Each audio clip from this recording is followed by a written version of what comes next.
Nicole Dubré-Chirat, députée du Maine-et-Loire et ancienne infirmière et cadre supérieur de santé et membre de l'Observatoire de la laïcité en tant que représentant de l'Assemblée nationale. Si j'ai rejoint l'Observatoire, c'est aussi en lien avec mon expérience professionnelle puisque j'ai eu à gérer des conflits entre professionnels de santé et usagers dans le cadre du non-respect des principes de neutralité des agents de la fonction publique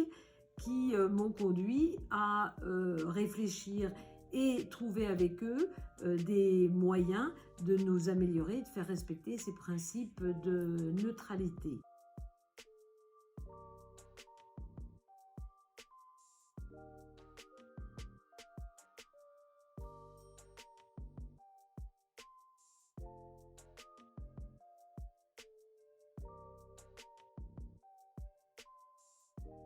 La loi Gatel qui a permis de maintenir un juste équilibre entre la liberté d'enseignement et la protection des enfants, puis la loi de confiance qui a permis d'encadrer l'instruction à domicile en matière de contenu, de personnel enseignant et de formation et de contrôle de cette instruction pour éviter des dérives potentielles et renforcer le contrôle aussi des établissements hors contrat.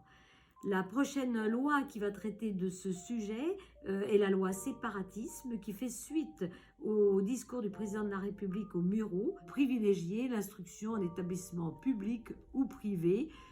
ou à domicile sous réserve de dérogations qui restent à définir. Là aussi, afin de mieux contrôler le contenu des enseignements, des enseignés, des enseignants et éviter à nouveau ces dérives. L'Observatoire avait lui-même proposé depuis plusieurs années de limiter cette instruction à domicile et d'en vérifier le contenu et de l'encadrer.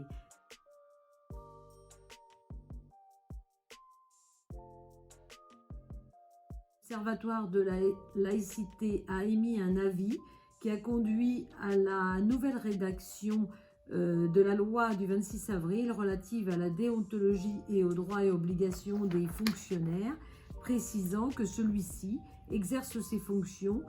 dans le respect du principe de laïcité et s'abstient notamment de manifester dans l'exercice de ses fonctions ses opinions religieuses.